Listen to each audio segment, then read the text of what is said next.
Good morning, good afternoon, good evening, depending where you're listening to this show. Welcome to the TK Show. It's the fourth edition for the year. And today we have, I think many people would have seen her, which is Sanet Solomon, the new rising star in political punditry in South Africa, all the way from the University of South Africa. Sanet, welcome to the TK Show. Hi TK, thanks so much for having me. No, thank you for hosting and allowing us just to actually have a discussion with you. I think for those people that do tend to pay attention to South Africa's political landscape, would have seen you give a analysis, I think, stretching over the last 2 to 3 years. And I think the first question all people normally ask is, what would make a sane human being want to speak about South African politics? So just give us your arch. How did you get into this field, and just what piqued your interest to want to take your thoughts from the little offices of academia to mainstream and television and other places? So I studied political science, obviously, all the way to my master's. I think for me, it was just, I think, my passion for teaching. It's quite a cliche, but I was a tutor, a facilitator, so it just made sense that I would venture into the world of academia. One of the reasons I fell in love with South African politics is because I always wanted to do something that would have a meaningful contribution.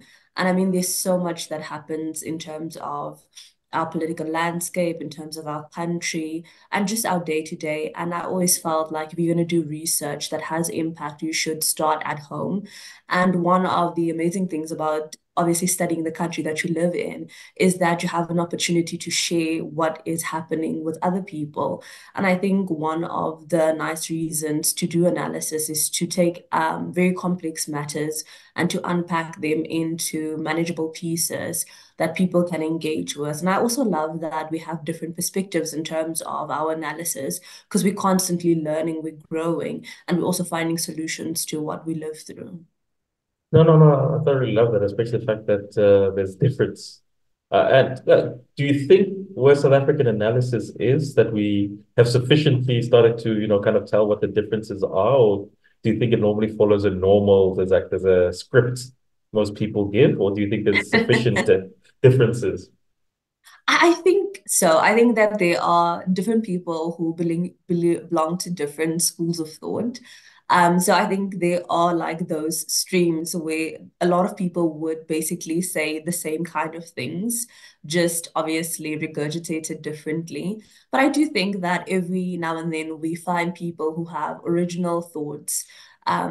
They are able to share perspectives that we haven't delved in because of their lived experience. And I think that's one of the more exciting things. And I think those are the analysis that make you sit down and you actually engage with the speaker as they obviously sharing their analysis. And obviously, it also makes you go back and think about or reframe how your thinking was with regards to what's happening. So I think that there are gradually different perspectives coming forward. And I love that we live in a country that actually embraces these different and diverse perspectives, and that we don't necessarily all have to follow the same line of thinking or share similar thoughts about something. And I think that's how you obviously grow as people. So I'm quite excited about it. I'm also excited about the fact that we're seeing a lot more young people coming out and actually doing analysis. No. That's quite a good point. Because earlier this week, I had a pleasure of sitting, I think, with Professor Somadote Fikeni, who I think for many of us who are growing up, he's still the Rolls Royce of how you do that. But but it's interesting. I like the fact that you're saying that it seems as though you yourself seem to be a lifelong learner, that you even sit down and listen to other people. Do you think it's quite important just to pick up like the different nuances of how people understand things? I think so. I feel one of the most important things about being an academic is to be open to learning and often to relearning and rethinking and reframing. There have been many times where I would have a perspective on something, and then like I would listen to someone talk about something, and I'd be like, I've never thought of it in this specific way, and it would actually make me go back to the drawing board, and I would actually engage with different literature. I would obviously go into a rabbit hole, engaging with like different media sources, outlets, etc. And sometimes it does change your perspective. And I think if you are not open to that, then obviously you fall into a trap where you can't share like the changes that you are experiencing as a person, and then you're fixated on just one way of viewing things. And I think that that is quite limiting, but I think it also limits your ability to share what you've learned and like your growth with people. No, that's a good thing. And with the big advent now that you don't always have to be invited by the big publications to make a speak, where do you think in terms of, because you know in academia we're very big on this whole peer review, that we like you to have your thoughts, but we kind of like it to be quite scientific. Do you find Yeah. that that might be a danger, that now people can almost start politicking without really understanding theory, or do you think we have to give space for even let's say non-traditional academic ideas and thoughts in a public setting? I think that it's your answers to some, or my answers to some rather. I love different perspectives to politics, and I like also listening to non-political views. There is this one TikToker, her name is Zetu. Like I love her analysis. It's always fun to listen to someone who comes from a different perspective, share their inputs in terms of what is happening. For example, in the country. But I also think that it is important, especially as political scientists, for us to still be grounded in terms of our theories and how things actually work and how they're supposed to work. Because I do think that there's that element of needing to have like empirical evidence to back up your assertions. So I think that's obviously very important. But I also think that through these interactions and through learning from other people, you're actually able to develop new theories and develop new knowledge. And I think that that also positively contributes to academia. So I think that one feeds the other. And then I think there's this constant flow between what the general population thinks of things, how academics think of things, and how we can then take these different thoughts together and actually produce new knowledge. So I'm quite excited about that interchange. And I also think that the peer review process is changing slightly with the different landscape in terms of our reviewers. There were a lot of times when your reviewers would only be professors or more established researchers, but now you see that a lot of publications are open to PhD students also providing their inputs, etc. Because let's be honest, there are a lot of people who are still busy doing their studies who also have published quite extensively, be it in your journalistic publications, be it op-ed pieces, and even be it formal publications. And I think that that's obviously something that we should look forward to. Yeah, I also have to mention you're quite notable on your social media. You're not shy at all. But yeah, so just that balance though, in terms of like you say, does it kind of in a way represent where quote unquote a younger South Africa is coming up from, and how would you compare that maybe internationally? Because I think whenever I watch those international, you know, the reputable, the BBCs and CNNs, for you to actually be there, you eventually have to. They're very big. If you're a professor, they almost require you to have been quite well cited, well known. Do you think maybe South Africa is breaking with that habit, or do you think, yeah, does it make us unique, or do you think eventually it gets boring only if you have established thought leaders on public platforms? Ooh, I love that question. I think that one of the exciting things about South African media is that we don't limit knowledge sharing to just professors. And I think that that obviously provides us with a more fresher take in terms of this. But I also think that in terms of international media, there have been instances where they quoted non-professors from the South African landscape, and they'd actually say this person from X university, who is a either lecturer or a student, said the following in a South African media publication, or for example on a South African news show. And I think that's quite exciting. But I also think that if I may use myself as an example, earlier on I did an interview with Al Jazeera, and I mean Al Jazeera is a very known media house, and everybody's familiar with both their work in print and both their work in media. And I had an opportunity to share my perspective of what apartheid means in South Africa, because the rest of the world is also interested in terms of those African perspectives and how we view and how we perceive things. And I think that that's like obviously a way in which we are changing global dynamics. But I also think that it is exciting that we get to share the trend where your people who are thought leaders are not necessarily just your academics, but it could be someone in industry, it could be someone in NGOs, it could be like your different students, different like institutions. I love there's this one show in the SABC, for example, where they would often invite MA and PhD students to share their perspectives, and they actually get to be on a panel with your more established scholars or your more established names. And I think that that's exciting, creating that platform for different views, for different perspectives. And I think that's how we learn and how we grow. And I definitely think that we are trendsetter in that regard. No, it's quite positive. No, it's quite positive. So we're kind of breaking away from the snobbery of academia. Yes. But yeah, so I think it is quite, especially I think you said the question of political science, and I like the way that at least you're very, as I always like about you, you're quite honest in your views. This idea of being called a political analyst, it's a very confusing term because universities don't have such individuals. Just your thoughts on it, because it's a speaking to many people, it's a very bizarre concept. Wait, just your thoughts on it. And this is actually quite fascinating. So, obviously, when you get invited to participate in engagement, you get asked, like, what should we label or identify you as?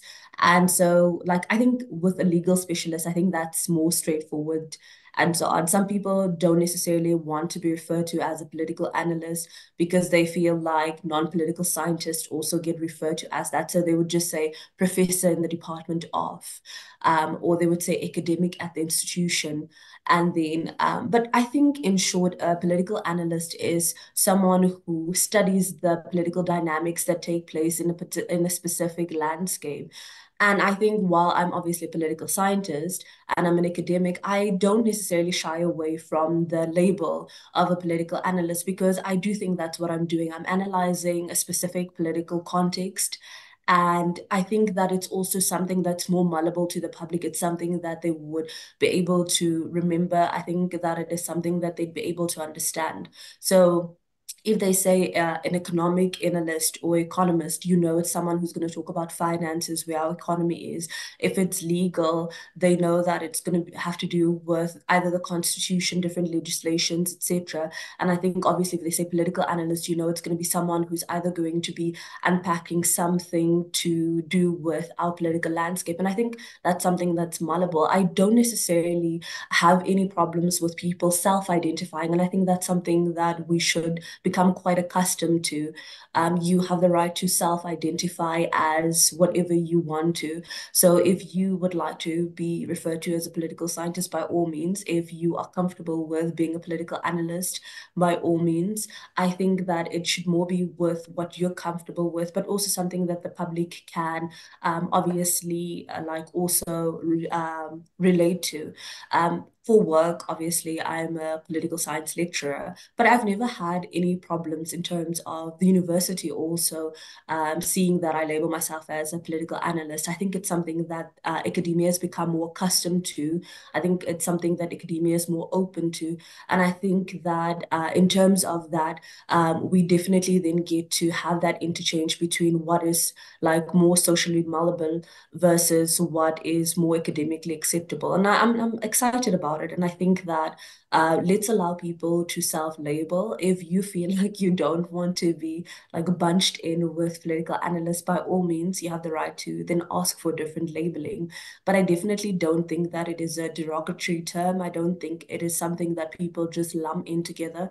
I think it's about being how can I say this in the most less controversial way? I think it's about being able to connect with people so that people can follow what you're going to be talking about. And I think that's why the label is something that is used more often. Okay, no. I think it's an interesting take. Some of us at least are a bit snobbish about that one, where that's where we are. Because I think, because I say this, having spoken to a few people, especially the overseas ones, because they always ask, but then what then is the distinction between what society then expects of higher education to give thought leadership and what somebody is just speaking to? And I asked this probably just turning towards South African politics. You would note that leading up to the elections. You know, there was a lot of thoughts and a lot of ideas, and some might argue that we're now in a state where if if everybody's a political analyst, then the people should be listening to other pollsters because they're the only ones who are scientific because they seem to be able to have got it right. So what do you say to that debate that there needs to be a distinction between what is in higher education and look, somebody who, albeit, is allowed to be on TikTok and do what they're doing, but they're not like you in a classroom where they're actually engaging with theory. Because at the end of the day, the standard which an academic is held to is quite different to the standard which is somebody who's on social media is held to. Just so how do you square the two? I think then in that instance, I would say then you can say lecturer in governance, you can say political scientist, I think you can say professor of like X discipline. I think that makes it more academic or socially acceptable to like make that distinction between someone just sharing or doing analysis in terms of the political landscape, and then obviously someone who would be doing it more professionally. I do think that South Africans are more knowledgeable than we perceive them to be. And I don't necessarily think that they don't know who people are, because you may say that Sanet is a political analyst from the University of South Africa, but you might also say that someone is just a political analyst. So people are quite curious. So they will go on social media, they will find you on the internet, and they are able to make that distinction between someone who belongs to a formal institution of higher learning and someone who is just providing their inputs and analysis in terms of that. So I think then that it comes back to self-labeling. If you feel that you would like to make that distinction, then rather refer to yourself as a governance expert, which would be someone who is either in the practice of and or teaching of something, or someone who is a political scientist who would be more discipline specific, as opposed to someone who is a political analyst. But I think a lot of the time we do get lost in the labeling. And I think for me, personally, it's more about sharing information. I think when I switch on the news and I'm listening to someone, obviously the person's credibility is important. And I don't think that media outlets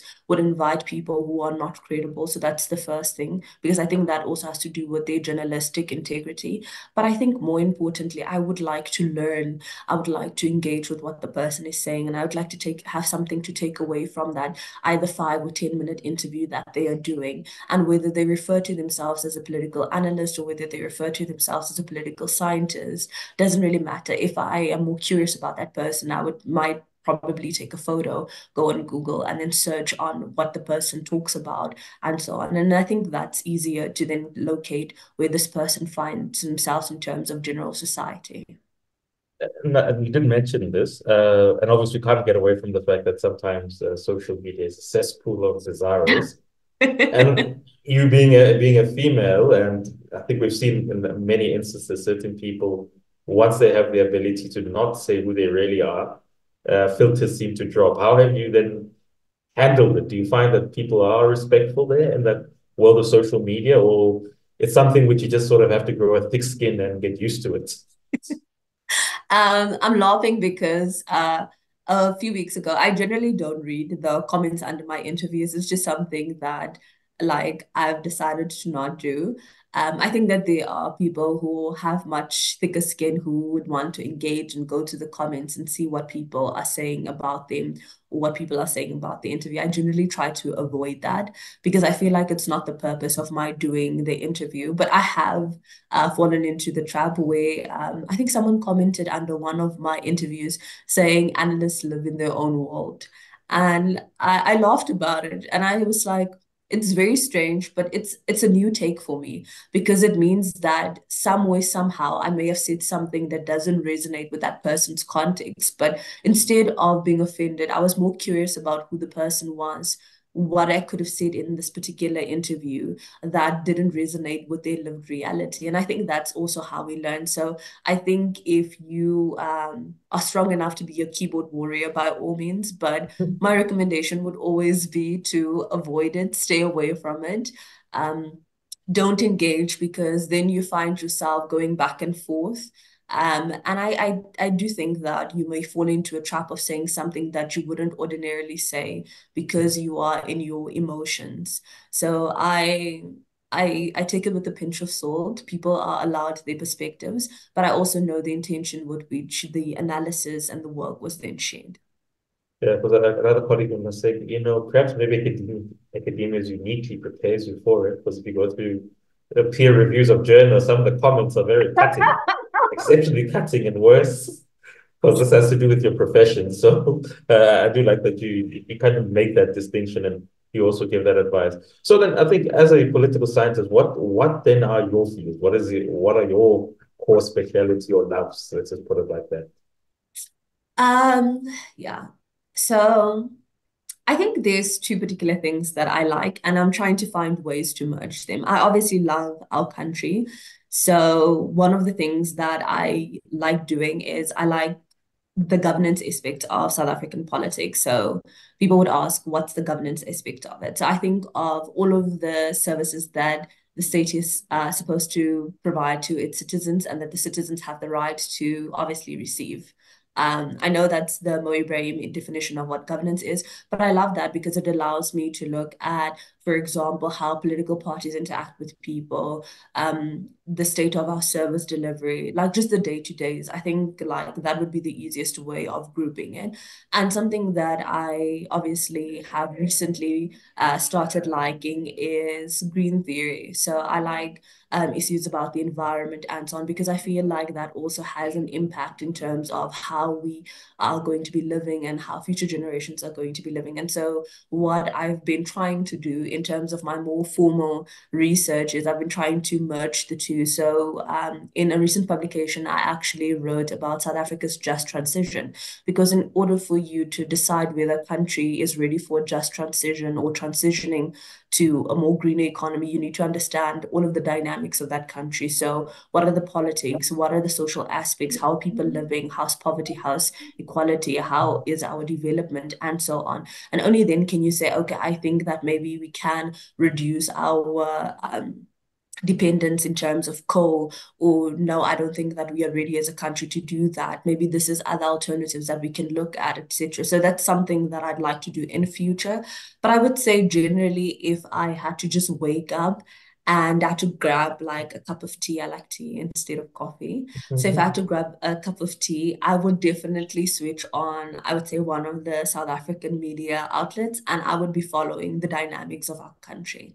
So that's my love. Like I enjoy like doing everything South African politics. And I know it makes no sense to people, but I feel like you have to you have to do what you're passionate about. You have to go where your love is, because at the end of the day, when you go into especially academia, you have to have a passion for it. And for me to teach South African politics, I need to follow it very closely. I need to know what's happening.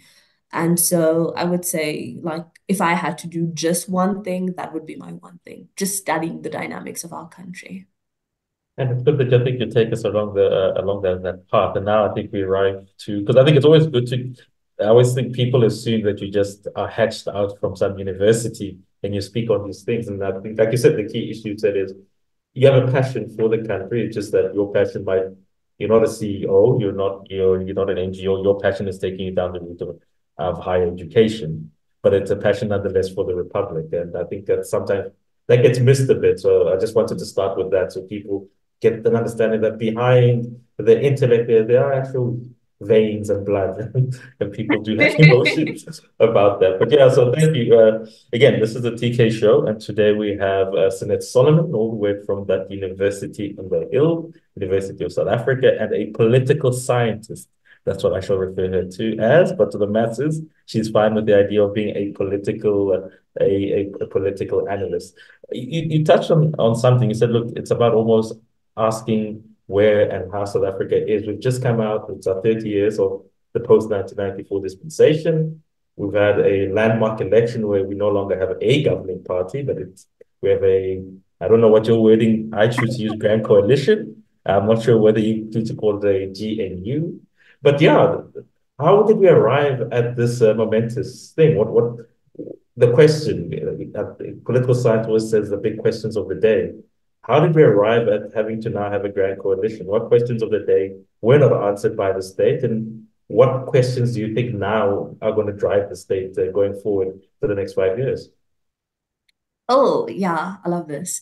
So a lot of people think that this is just something that happened overnight, but it isn't. For example, if you've been following the developments in the country quite closely, you'd notice that there has been a steady decline over a number of years, and there were obviously things that a lot of people have been pointing out. And I would say that obviously, with the advent of democracy in South Africa, like a lot of people were happy that the political rights were obviously then available to them. And I think that along with that, there was an expectation that you would also have economic freedom that would come with this political freedom. And I think that that need was unfortunately not met. Um, if we look 30 years, like post 94, we see that there are still people living in informal settlements.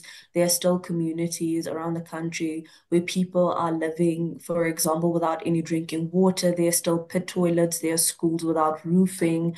There are people still being taught under trees in some communities. There is obviously major inequalities, and sometimes in the same province, you would find those stark disparities in terms of how different people are living. And I think the other thing that we also have mentioned throughout like the duration of this year. And I think the years that came before then is people's unhappiness with public accountability. I think that we've seen a lot of lack of service delivery where a lot of communities don't have those day-to-day things that they do need.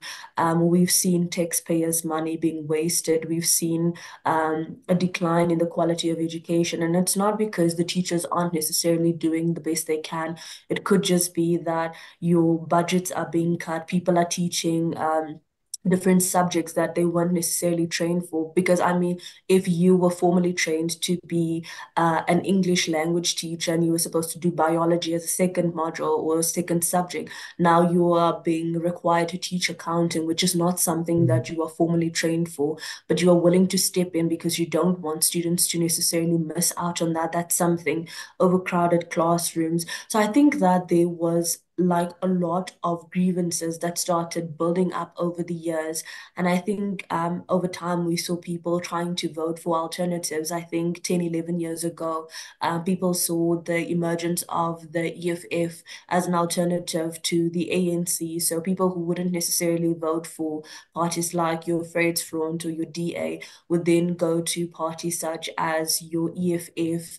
And then a few years before the EAFF, there was another smaller political party that also had like quite a number of people joining that, but obviously it was less successful. Then I thought like with your eventually we started having like your coalitions and so on, and also those didn't work. And I think that especially in Gauteng we saw that breaking down in terms of different political parties not working well together. But in other parts of the country, your smaller municipalities, there were coalitions that would work better together. And I think that the initial outcome of whether we call it a grand coalition or whether we refer to it as a GNU, I think was an outcome of South Africans being unhappy and them not having one political party in which they could base their faith in. And they're like, okay, let's scatter the votes.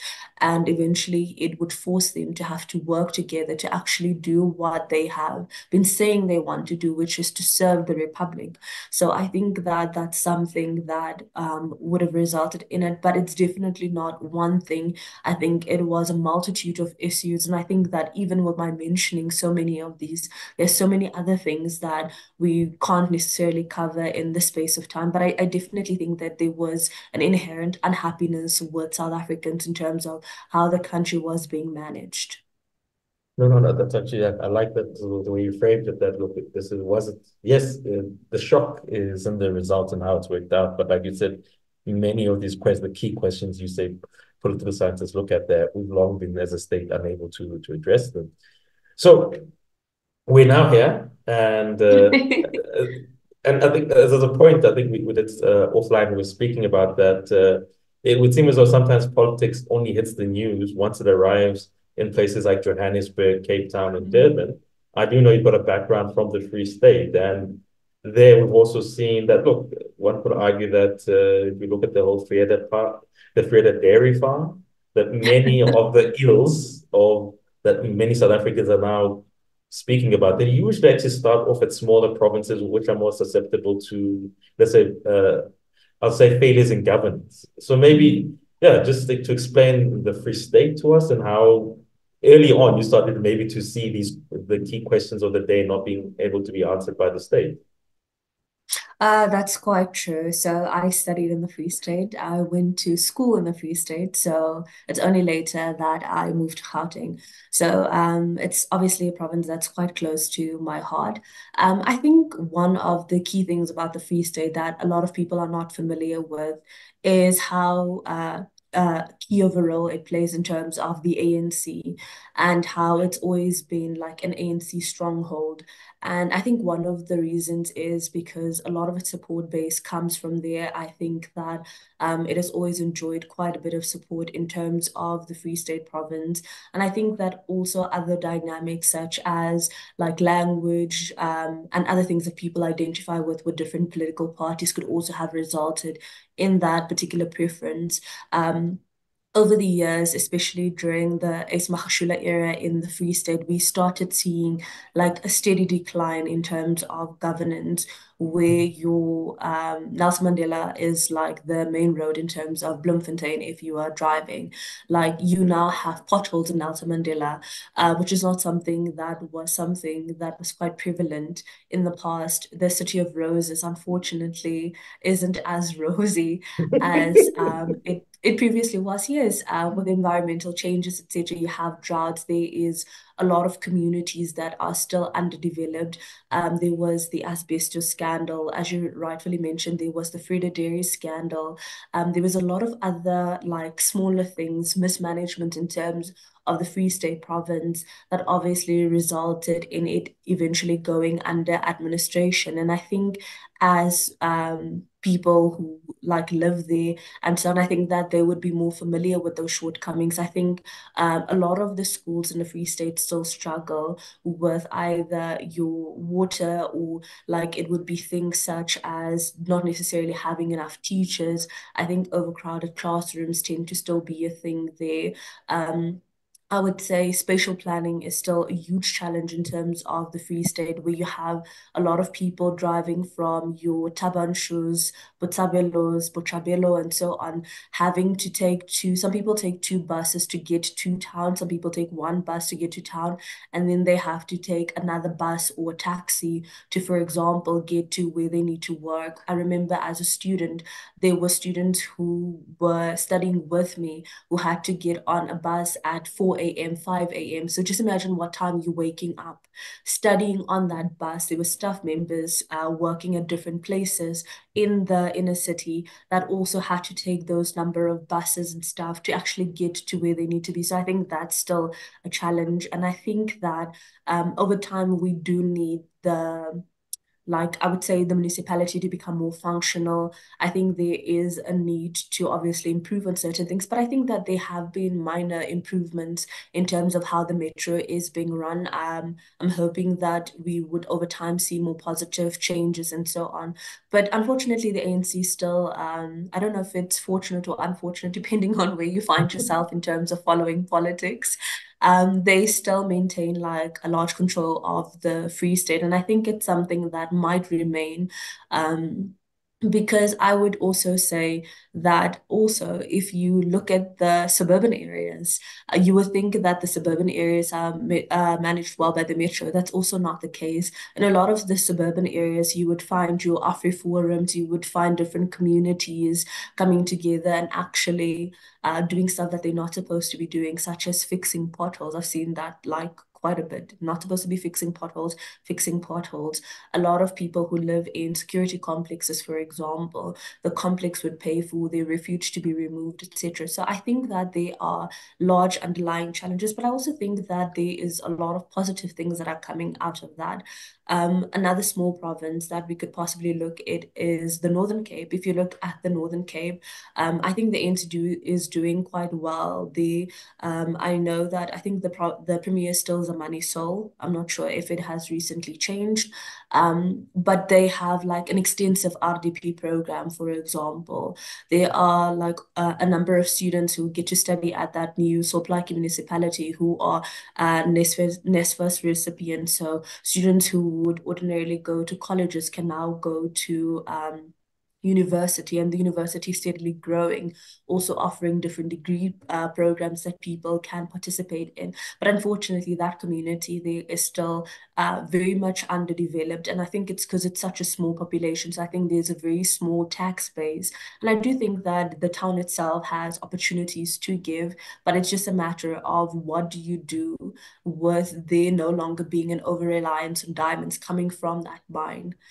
So how do we find ways to recuperate those smaller towns? How do we find ways to actually develop in terms of local communities? And I think stuff like that we can obviously also take into other communities such as Mpumalanga, Northwest, obviously the Free State and the Northern Cape. And I think that that's something people should look at, especially those people who are focused on local economic development, because I do think that those communities have potential. But the question is just who's willing to put the money into those communities so that we don't necessarily have that spread of people into your Gauteng's, your Western Cape, etc., but also just like developing those communities so that the skills don't necessarily leave and that they continue developing and bettering. No, no, no. I think if I said you put a rounded answer, because you speak about provinces, like I said, one of my bugbears is we only look at, it seems that when things happen in Gauteng, oh, that's when supposedly the country is being affected. But like you correctly said, that over time we can just measure by how places like the Free State and even Northern Cape, but not probably put in there places like Northwest and obviously the Eastern Cape. They should have, like you said, they should have given us an indication of what was happening. But then you guys, as a political scientists, always have these terminologies and fancy words. Key one is how do I put this? The idea of a failed state. Could we say that there's such a thing as a failed province Yeah. or failing province, if you want Um, to stretch so it? yeah, so you are the governance specialist. So you obviously know there is good governance, there is like poor governance, and then you have like, I don't know if bad governance is a thing, but generally people tend to lump poor and bad governance together. So there's a lot that you need to do in order for you to be regarded as a failed state, or in this case, a failing province.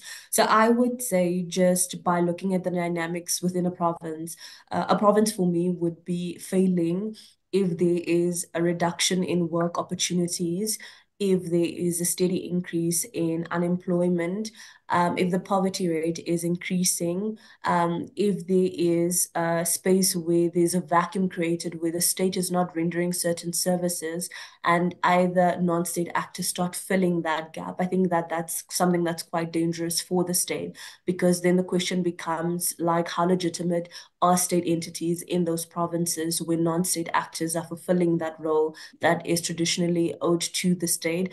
If you have a breakdown in terms of security, then you are failing. And I think once you have a breakdown in all of the aspects, be it safety and security, be it human development, be it human development, be it all of the other indicators that you can look at. And I think that's when you would have a failed province. I don't think at this point in time we have provinces that would be regarded as failed provinces, but I do think that there are provinces that are starting to show signs of failing. And I think that that would possibly mean that you need more interventions in terms of the state, in terms of them obviously rendering security so that you don't necessarily have these, I don't want to call them social mobs, but like mobs basically protecting communities, where you don't necessarily have other non-state actors fulfilling the roles, building schools and stuff like that, that would be traditionally the role of the state. Because I think once you start start moving into that direction, you start losing your legitimacy, and then it becomes, what is your purpose? And I think once people don't think that the state has a purpose in a particular province or in a country, I think that that's very like detrimental to democracy. And I'm hoping that as a country we don't get there. I definitely like the idea of this public private enterprises, or what do they call it, public private networks or partnerships and so on. They have like all these different labelings that they give it. But I think like it's important for you to work with all of the key actors within a community. And your key actors are obviously the people who live in that community, the people who work there, the NGOs that operate there, the businesses that work there, but also your state enterprises that exist there and your state institutions that exist there. I think once they are able to find a way to make those communities work, only then would we be moving towards having obviously better governance and eventually good governance. But I think the South African state does have a lot of work ahead of itself, be it this grand coalition, be it like a GNU. And I think that a lot of the time they get so involved in politicking and showing off to each other that they actually forget what their purpose is and what they meant to do. And I think that if you are actually rendering those services, if you are actually ensuring that the day-to-day functioning of be it a small town or be it a metro is going well, I think then people would obviously give you that support. Then you can capitalize off of that support so that you can do more work. But I think for some people, it's just about staying in office, retaining the nice benefits that they have. And I actually think that they are missing the plot completely. No, no, no. I think you sum up that. That almost leads me to the next question. Now, asking you as the social media person that you are, people, because I think you've talked and it kind of then necessitates this question, which is obviously it's anecdotal. We are using social media as a barometer here, but the expectation then people have of this, as you call it, I call it Grand Coalition, others call it the GNU, and the fact that we did see that numbers of voters actually, people participating in formal politics in South Africa, whether it's people participating in unions, political parties, and ultimately voting is going down. And I think you raise an important thing that people want to feel that there's, once you lose that almost that formality of engagement, it raises critical questions about who then is going to occupy that space. So just from your perspective, just what you see on social media, speaking to people, what is the expectation for these next 5 years? As in, what is positively expected and what happens if that's not met? Where do South Africans then go?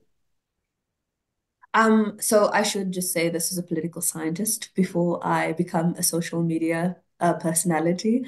I don't think that social media would ever replace formal politics, and I don't think that it would be a good measure to replace formal politics. I think at the end of the day, the only way to get people either in or out of office is to vote them in or to vote them out of office, because that's the formal structure of our democracy. And I think that that's something that we often need to take into consideration. Um, I don't necessarily think that social media is a bad platform. I think that it is quite positive. You'd remember that when we had the Gupta leaks, those were things that South Africans didn't ordinarily know about. And I don't think we would have found out about the Gupta leaks if it wasn't for those leaks, in terms of your, either be it through media, do you want to call it social media, etc. I think that more recently we saw that there was a lot of interventions by your Department of Labor actually looking into labor, because there was a young lady who spoke on social media about what she was experiencing in the workplace. And once they started doing actual audits and going into those communities and what people would call raids, they actually noticed how unfavorable the conditions were for the workers, how dangerous they were, and that there could be a possibility that those restaurants and different workplaces were not actually complying with labor laws, etc. And I think that social media often gives us that little bit of information in terms of what we should be doing, etc. And I think that it also gives people a platform to share their voices. Because let's be honest, a lot of the time when we have these imbizos, when we have these lukhutlas, etc., political parties come, they listen to the community. Someone would maybe be sitting with a notepad and so on, and they would jot down what they think is important to that community, not necessarily taking that community's needs into consideration. And I think that's where you would find instances where someone would go, for example, and see kids playing with a ball outside, and they'll be like, oh, let's build a multi-purpose center. That community never needed a multi-purpose center. And because that person is not based in that community, you don't know that it's a form of socializing for kids to play together, that it's actually something that they enjoy, unless it's something that you've done yourself. So then you get that mismatch between what their expectations are, what they think a community needs, and what a community actually needs. But I also think that it allows for opportunities for looting and other things to obviously take place. I think that a lot of the things that I've seen on social media, which correlates with what formal academics and also other researchers have pointed out, is one, a lot of young people in South Africa are unemployed. I think unemployment is something that people have been talking to for years. And I think that a lot of the time we say that young people don't necessarily want to work, but it's also about the kind of environments that we create, the kind of workplaces that we have. Because when we look at the minimum wage, it's easy for someone to say, yeah, I can't afford to pay someone the minimum wage because it's too much. But now imagine being the person living off that minimum wage, having to take those two or three buses to get to work so that you can be there, for example, at 7 o'clock when that shop opens, so that people can go buy bread for their kids who are going to school at 8 or 9 o'clock. That's something that we need to take into consideration. So I think unemployment is something that's quite pressing. I think that poverty, the level of poverty that exists in our country is like, I would say it is more than what we have in terms of formal numbers, because I think we sometimes say this is the poverty line, this is not the poverty line. But at the end of the day, you need to ask yourself, do people have enough food to drink, to food to eat? Do they have clean water to drink, etc.? And if your question is that you have to choose which one of your meals you are skipping, then I think you have a problem as a country. Thirdly, I think that education is obviously something that is quite big. I think that a lot of people want to study further beyond their BA, but they can't necessarily afford to do so because of the finances that are often involved in terms of that studying process. And I think that a lot of people who have studied, leads back to point one, are looking for employment opportunities, but they can't necessarily get them. So I think that's something that's also like something that's quite pressing. I think your service delivery issues are something that a lot of people also struggle with. And I think that people just want to be able to like drink water, drive on the roads without having potholes and so on. And I think the other thing is security and safety. I think a lot of South Africans don't feel safe. People are too scared to walk at home, like walk home at night. And I know people are going to say, what are you doing out at night? What if you are working somewhere where the store closes at 8 or 9 p.m., or you're working at a restaurant that closes at 9 or 10 p.m.? How are you getting home safely? I think we should live in a country where people are able to commute to and from work safely without feeling like they are endangered. And I think here I would add issues such as your genocide, like femicide, sorry. I would add gender-based violence into that category of safety. I would just say the overall safety of children. We've seen a lot of claims of kidnappings and so on in South Africa. That's also on the rise. So I think those are basic expectations that people have in terms of wanting to have a house that you can live in, having food to eat, having a job that you can go to, being able to study and have a job that you can go to, being able to be safe. And I don't think that it is unrealistic expectations. And I know it seems like things that we can only have in the next 10, 15 years and so on. But I don't necessarily think that it has to be that bad. Why is it that our police service can't work with the private security companies that already exist? I mean, that industry itself is over billions of rands, and it has been steadily inclining or increasing over a number of years. Why is it that we can't subcontract until we have enough police people to fill those vacancies? So that's one thing. Another thing is, why can't we get those criminology graduates to actually be incorporated in terms of the police, so that we actually have that capacity to investigate different crimes, etc. That's something that we should consider. In terms of the quality of the education, yes, there are a lot of teachers who are still unemployed. Why can't we find the funds somewhere so that we can ensure that those graduates actually get jobs, but also the students have access to all of that? And then I think that also like your social welfare grants, etc. How sure are we that all of the money allocated actually reaches those participants? And I know that we are saying that as a country we can't afford to give more to social grants, etc.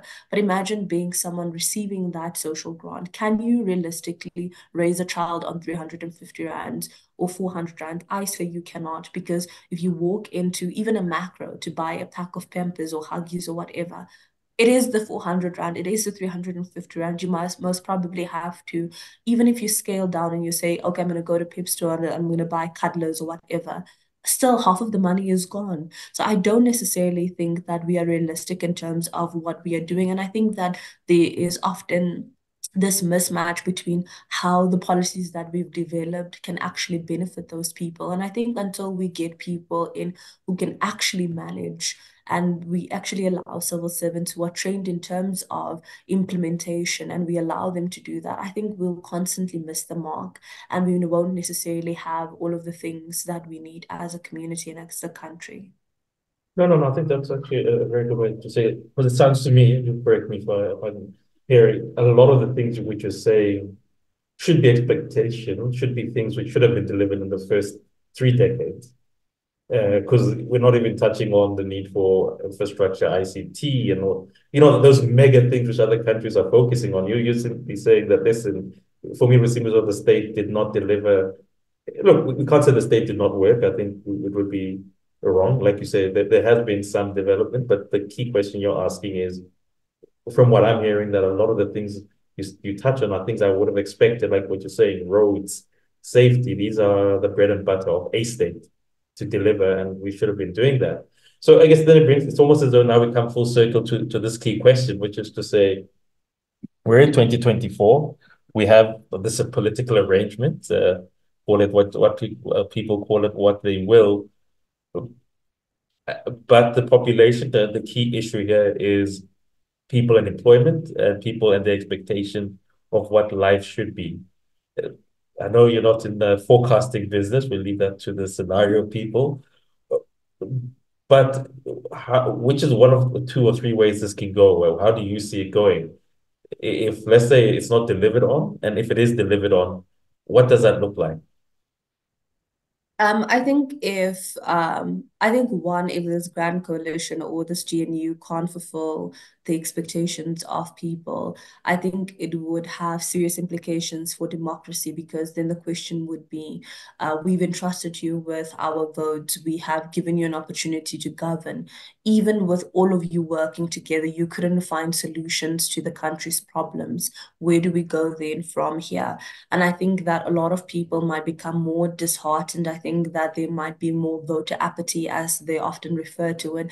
And I think that we will see a further decline in terms of voter turnout. And I think that that would be very detrimental to the health of our democracy, because let's be honest, as a state, you are only as legitimate as people perceive you to be. And if people didn't vote for you, or if more than 50% of a country didn't vote for you, can you really say that you are then the government of that country? So I think that's the first thing. And then I think secondly, if it does like kind of work out, if that could be a label we could put on, kind of work out, I think then we would see that the different political parties occupying different positions would be doing relatively well for themselves. So, for example, you would see one political party doing well in terms of correctional services, one doing well in terms of sport, one doing well in terms of economic development or foreign policy, etc. I think then people might put their trust in that political party. And I think that we will then see an increase in votes for those different political parties.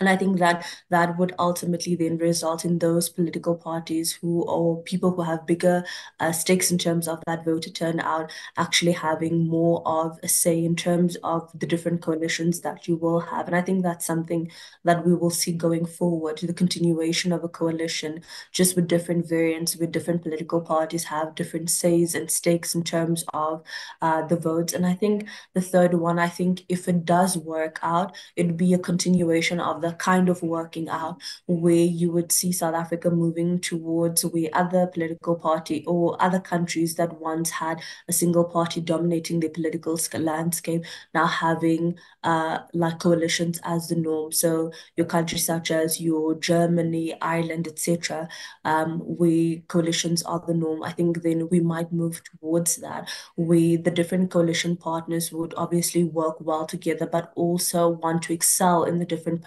portfolios that they have so that their stake would necessarily grow. But I think what all of these three scenarios would mean for people, one, it would obviously, the more negative one would mean that our lives as it is continues and possibly deteriorates, where we have more unemployment, where we have greater inequality, where we have poor education, etc. I think that might continue if the coalitions don't work out. If they kind of work out, I think we'll see gradual improvements in terms of the quality of our education. We'll see what we have like slight economic growth, where that's obviously something that is quite positive. We will see the integration of more people into our workforce. We will see improved service delivery, we'd see improved governance, etc. I think that's where we are as a country currently. We're in a middle ground. And I think the more better, more positive outlook would mean that we eventually escape this growth where people think that 1% growth or 0.5% growth is something that is good. And I don't think that it is. I think as a country, we have the ability to easily grow at 3 to 5 or even 8% per annum, as we have in the past. I think that once we are able to stabilize the political situation, we will have that economic growth. We will have more people incorporated into our workforce. We will be able to then reinvest that money into our security. We will be able to have better services, etc. So I think that where we are is the middle ground, and I think that we are hoping that there is gradual improvements and stability in terms of this GNU. And I think if there isn't, unfortunately, we are going to be facing a more negative circumstance than what we're currently facing as a country. And I don't think that's anything or something that anyone would look into or would look forward to, rather. No, no, no, thanks for that. And as we now almost come to the close, just two more things. One, and I think you partially touched on it, is now speaking to you as Sanet Solomon, the individual, and I think this new terminology of measurement, which you've introduced us to, which is kind of, it's good, better, kind of. I like that one. It's because you're right in saying it would seem as though this grand coalition does sort of and I'm noting people go in that direction. I just didn't have a measurement from it, so I'll just take what you've said, which is kind of, which is your hopefulness of let's say of the country. Is it there or is it also kind of?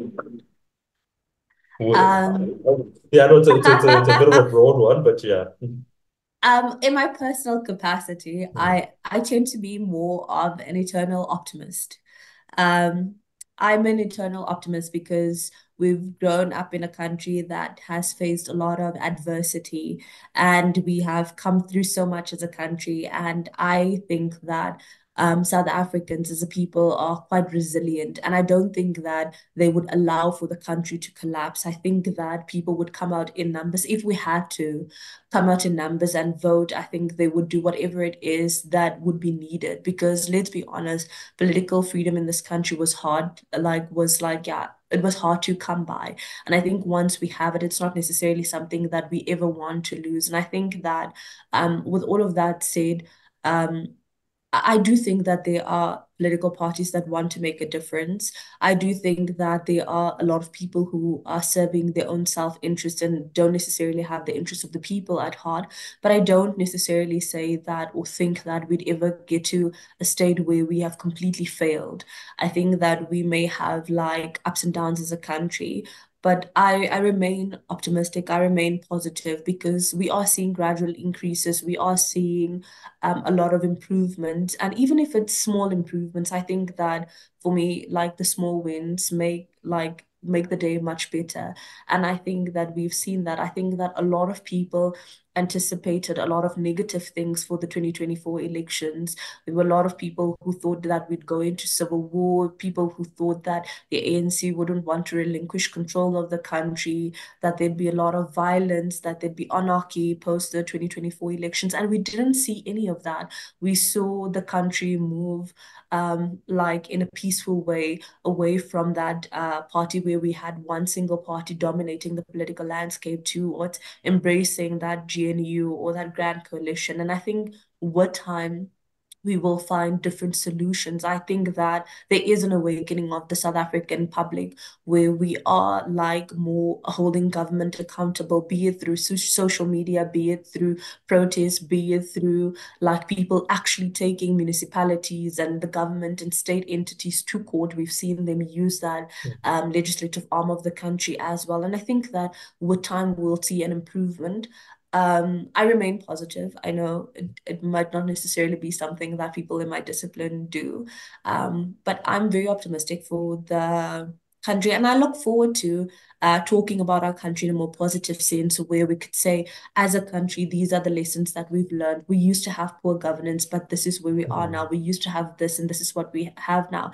And if you take a country like Tanzania, for example, under John Magufuli, the country wasn't doing so well. And now you have President Hassan, and it's almost like it's a completely different country. And that's only been a few years for them. So I think that at some or other point, South Africa would reach the same kind of outcome where we can talk about the lessons that we've learned, what we've improved on, and what other people can do. Because I think over time, there have been like a lot of instances where other African countries could learn from us. And I think that as a the South African population, we should continue to try and move towards a positive like we should continue to move towards a positive outcome, a positive outlook, and ways in which we can improve the country, because honestly, if you don't, what would the outcome be then? All right. No, no, no. Thank you. And I think I always ask this for those that are in academia as my last question, which is what should we be looking out for from you in terms of things you're working on, ideas you're developing, and the like? Oh, I think for me, I'd like to obviously continue my analysis. I think it's something that's quite close to my heart. I feel like you have a responsibility to show the taxpayer what you do with their money. And I feel like as people working in public institutions, what's the point of just learning a lot of things and not being able to share it with the rest of the country? So I think that's something that I'd love to continue doing. I'm looking forward to doing more writing next year. So yay, hopefully I'll have Mhm. more op-ed pieces that are more digestible. I do have like more formal academic writings coming forward. And then I'm hoping to do, we had a edited book, obviously, on BRICS and climate change coming forth. And I'm hoping that we get to do that sequel in terms of that book, because we do have that climate summit coming forward. And so it'd be interesting to see how other countries decide, or whether other countries decide to join BRICS Plus, and what the outcome would be in terms of that. And I think that it would have major geopolitical implications. I think that it would also like have implications in terms of how different countries implement some of that vision for the BRICS Plus in terms of their country. And I look forward to seeing what role South Africa plays. Again, South Africa. So that's my anchor. And like, I don't know. I think it would be difficult to say, but definitely more writing projects, more speaking engagements. And I'm hoping to do more mentorship. Yeah.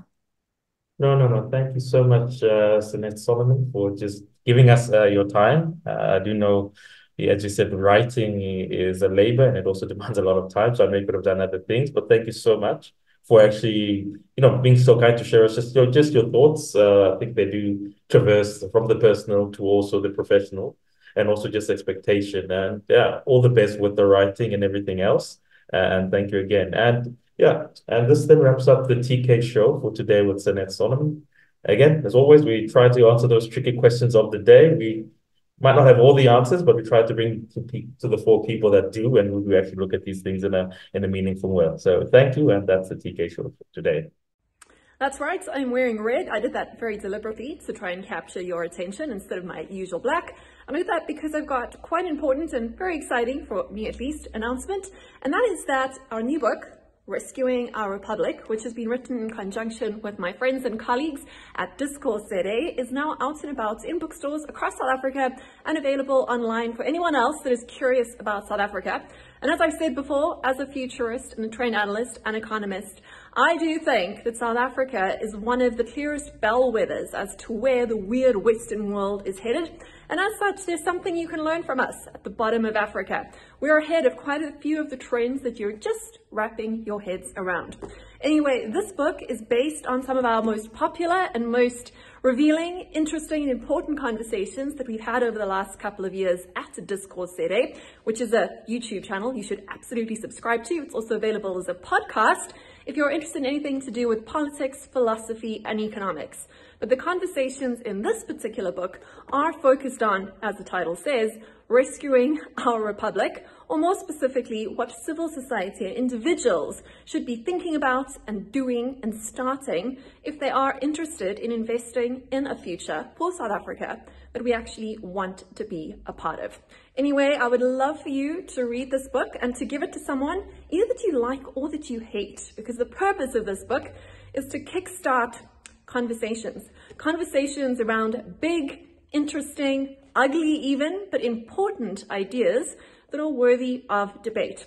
So if you're planning on being bored or understimulated at a family or friend event this festive season, this is the book you need to give you the conversation starters to start a debate or a fight with those who you love or love to hate most.